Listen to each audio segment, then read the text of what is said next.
এই মাছগুলো কিন্তু এই জলের ভিতর দিয়ে দেবো, দিয়ে কিন্তু খুব ভালোভাবে কিন্তু যে ছাড়িয়ে নিচ্ছি মাছগুলো। তো সুন্দর হয়েছে বন্ধুরা, দেখেই তো লোভ লেগে যাচ্ছে বন্ধুরা। এই দেখো। নমস্কার বন্ধুরা, তোমাদের সবাইকে অনেক অনেক স্বাগত জানাই বন্যা রান্নাঘরে। আজকে কিন্তু নতুন একটা রেসিপি নিয়ে চলে এসেছে। আজকে বানাবো হচ্ছে কাতলা মাছের কোপ্তা কারি। তো সম্পূর্ণ কিন্তু নতুন একটা রেসিপি বন্ধুরা, প্রথম থেকে শেষ পর্যন্ত ভিডিওটি অবশ্যই দেখবে। আশা করি তোমাদের অনেক অনেক ভালো লাগবে বন্ধুরা। তো দেখো আমি কিভাবে কাতলা মাছ দিয়ে কোপ্তা কারিটা বানাই, সম্পূর্ণ ভিডিওটা দেখবে। আর যে সকল বন্ধুরা নতুন এখনো পর্যন্ত চ্যানেলটি সাবস্ক্রাইব করুন, তো প্লিজ বন্ধুরা চ্যানেলটি সাবস্ক্রাইব করে আমার পাশে থেকো। তার জন্য দেখো তোমাদের দাদা ভাই এই যে বড় দেখে একটা কিন্তু কাতলা মাছ নিয়ে চলে এসেছে। এই মাছটা কেটেই কিন্তু আজকে কাতলা মাছের কোপ্তা কারি বানাবো। একদম নতুন রেসিপি, যে সকল বাচ্চারা কিন্তু অনেকে মাছ খেতে চায় না, তো এইভাবে কোপ্তা কারি বানিয়ে দেবে, একদম খেয়ে নেবে কিন্তু বন্ধুরা। আর দেখো মাছটা কিন্তু টাটকা আছে, তো এই মাছটা কাটবো। এই দেখো একদম টাটকা মাছ, দেখলেই বুঝতে পারছো। এই দেখো অনেকটা বড় আছে, এরকম বড় মাছ দিয়ে করলে কিন্তু বেশি ভালো লাগে বন্ধুরা কোপ্তা কারিটা।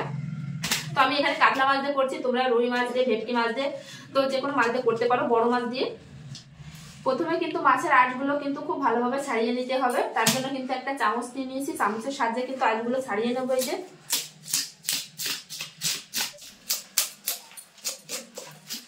খুব সুন্দর করে কিন্তু আঁশগুলো ছাড়িয়ে নিয়েছি। এক পিঠের আঁশ কিন্তু খুব ভালোভাবে ছাড়িয়ে নিয়েছি, এই দেখো। তো এবার অপর পিঠের আঁশটা একইভাবে ছাড়িয়ে নেবো। এই যে প্রথমে কিন্তু মোড়োটা কেটে নেবো।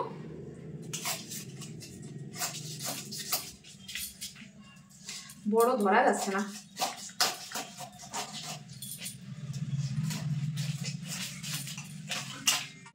মাছটা যেহেতু বড়, পেটি বের করে নেব।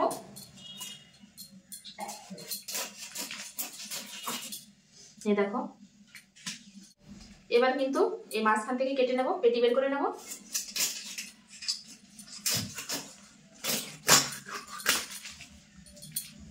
তো এবার পিস পিস করে কেটে নেব। এই দেখো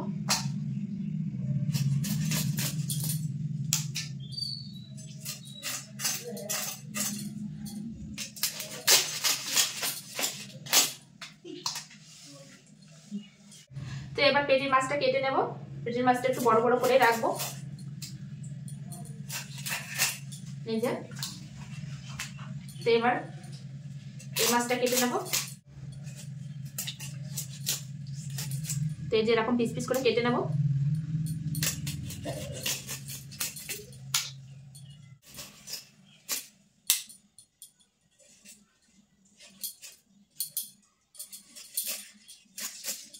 তো সব মাছগুলো কিন্তু কাটা হয়ে গেছে। আর এই রান্নাটাই কিন্তু মাছের মাথাটা লাগবে না। আর এই দেখো কতগুলো মাছ হয়েছে। তো মাছগুলো ধুয়ে নিয়ে মশলাপাতি নিয়ে ফিরে আসছি, দেখতে থাকো।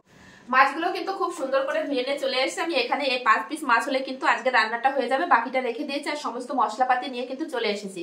তার সঙ্গে দেখো গ্যাসও ধরিয়ে দিয়েছি, গ্যাসের উপর একটা কড়াই বসিয়ে দিয়েছি। কড়াইতে কিন্তু পরিমাণ মতো জল দিয়েছি। এবার জলের ভিতর দিয়ে দেবো সামান্য পরিমাণ একটু লবণ, আর দিয়ে দেবো একটু হলুদ গুঁড়ো, আর দিয়ে দেবো সামান্য পরিমাণ একটু আদা রসুন বাটা।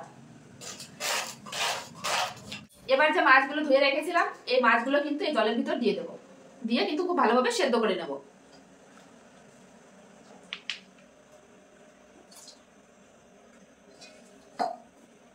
এবার কিন্তু চাপা দিয়ে দেবো সেদ্ধ হওয়ার জন্য। এখন চাপাটা খুলে দেখবো যে মাছগুলো সেদ্ধ হয়েছে কিনা। তো মাছগুলো কিন্তু খুব ভালোভাবে সেদ্ধ হয়ে গেছে, দেখেই বোঝা যাচ্ছে। তো এখন মাছগুলো কিন্তু তুলে নেব। এরকম জল ছেঁকে ছেঁকে কিন্তু একটা প্লেটে তুলে নেব।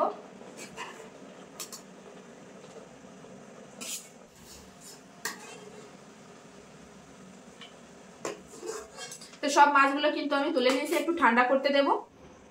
তো মাছগুলো কিন্তু একটু ঠান্ডা হয়ে গেছে। এখন আমি কাঁটাগুলো ছাড়িয়ে নেব।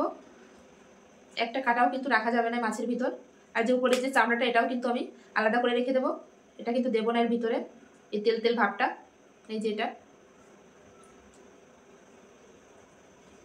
এই তেল তেল ভাবটা দিলে কিন্তু হবে না, এটা আমি কিন্তু আলাদা করে রাখছি। রেখে এভাবে কিন্তু যে ছাড়িয়ে নিচ্ছি মাছগুলো।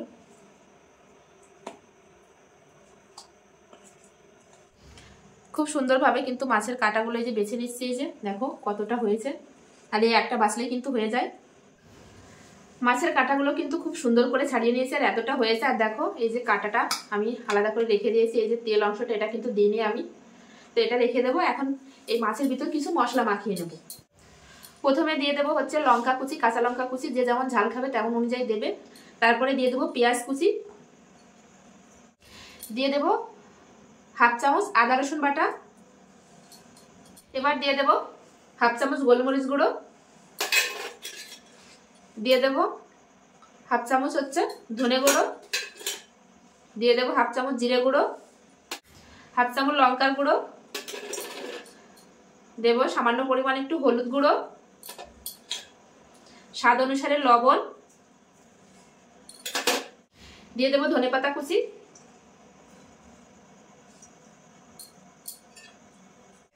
এবার দিয়ে দেবো এখান থেকে 2 চামচ বেসন, আর দিয়ে দেবো 2 চামচ কর্নফ্লাওয়ার। এবার সব মশলাগুলো কিন্তু খুব সুন্দর করে মিশিয়ে নেব মাছের সঙ্গে। খুব সুন্দর করে কিন্তু মাছের সঙ্গে মেখে নিয়েছি, যে খুব সুন্দর করে কিন্তু মেখে নিয়েছি। এখন কোপ্তার আকারে বানিয়ে নেব। তো এরকম ছোট ছোট লেচি কেটে নেব। তো তোমরা তোমাদের পছন্দ অনুযায়ী শেপ দিতে পারো। এরকম নিয়ে হাতের তালুতে কিন্তু এরকম গোল করে নেব। এই যে একটা কোপ্তা কিন্তু রেডি। এভাবেই কিন্তু সব কোপ্তাগুলো বানিয়ে নেব। তো একইভাবে কিন্তু সব কোপ্তাগুলো বানিয়ে নেব। এই দেখো দেখো দেখতে দেখতে কিন্তু সবগুলো কিন্তু বানানো হয়ে গেছে। এই যে আর এই একটা কি দুটো হবে, এই দুটো বানালেই কিন্তু হয়ে যায়। তো এই দেখো কত সুন্দর দেখা যাচ্ছে। আর এই একটা বানালে কিন্তু হয়ে যায় সব কোপ্তাগুলো। এইটা একটু ছোট হয়ে গেল। তো এই দেখো দেখো কতগুলো কোপ্তা হয়েছে বন্ধুরা। অনেক সময় বাচ্চারা মাছ খেতে চায় না, এমনকি বয়স্করাও খেতে চায় না কাটা বাছার ভয়ে। তো এইভাবে কিন্তু বানিয়ে নিতে পারো তোমরা বাড়িতেই। এই সাইডে কিন্তু কড়াইতে তেল গরম করতে বসিয়ে দিয়েছি। তেলটা কিন্তু খুব ভালোভাবে গরম হয়ে গেছে। আর এই ভাজার সময় কিন্তু তেলটা খুব ভালোভাবে গরম হতে হবে, না হলে কিন্তু তলায় লেগে যেতে পারে। এখন আমি একটা একটা করে কোপ্তাগুলো দিয়ে দেবো তেলের ভিতরে। সব কোপ্তাগুলো কিন্তু একবারেই দিয়ে দেবো, ভাজা হয়ে যাবে।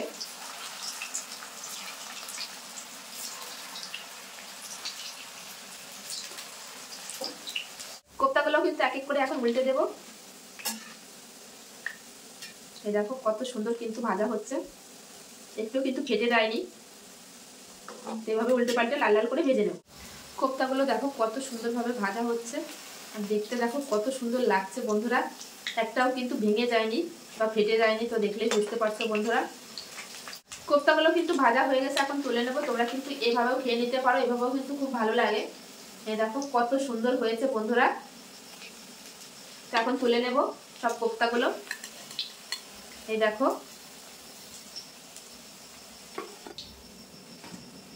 তো সব কোপ্তাগুলো কিন্তু আমি যে তুলে নিয়েছি। যে তেলটা ছিল কড়াইতে তো আমি কমিয়ে নিয়েছি, কমিয়ে একটু পরিমাণ মতো রেখে দিয়েছি। এখন ফোড়ন করে নেব। ফোড়নে দিয়ে দেবো হচ্ছে গোটা গরম মশলা। ফোড়ন ভাজা ভাজা হয়ে গেছে, এবার দিয়ে দেবো পেঁয়াজ বাটা। পেঁয়াজ কিন্তু হালকা ভাজা ভাজা করে নিয়েছি। এবার দিয়ে দেবো আদা রসুন বাটা।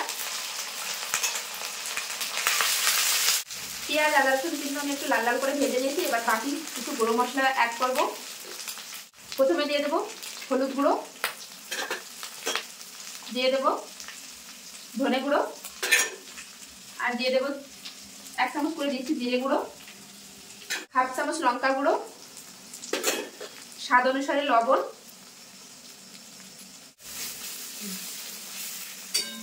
এবার দিয়ে দেবো সামান্য পরিমাণে একটু জল, যাতে গুঁড়ো মশলাগুলো পুড়ে না যায়। তো এই মশলাটা আমি একটু কষিয়ে নিয়েছি। এবার দিয়ে দেবো হচ্ছে একটা টমেটো বাটা। মশলা কিন্তু আমি অনেকক্ষণ ধরে কষিয়ে নিয়েছি, আর মশলা থেকে কিন্তু তেল ছাড়তে শুরু করে দিয়েছে দেখো। আর দেখো কত সুন্দর হয়েছে কালারটা মশলার। মশলা কিন্তু খুব ভালোভাবে কষানো হয়ে গেছে। এবার ঝোলের জন্য কিন্তু জল দিয়ে দেবো। ঝোল কিন্তু টকবক করে ফুটে গেছে। এখন আমি ভেজে রাখা কোপ্তাগুলো দিয়ে দেবো। তো কোপ্তা দিয়ে আমি কিছুক্ষণ ফুটিয়ে নেব।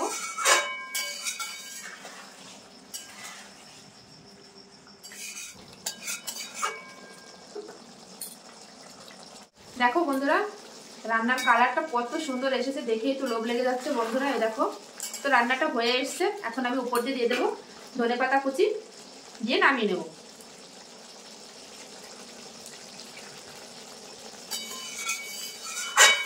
এখন আমি গ্যাসটা বন্ধ করে দেব, দিয়ে ঢেলে নেব। দেখেই তো লোভ লেগে যাচ্ছে বন্ধুরা। এই দেখো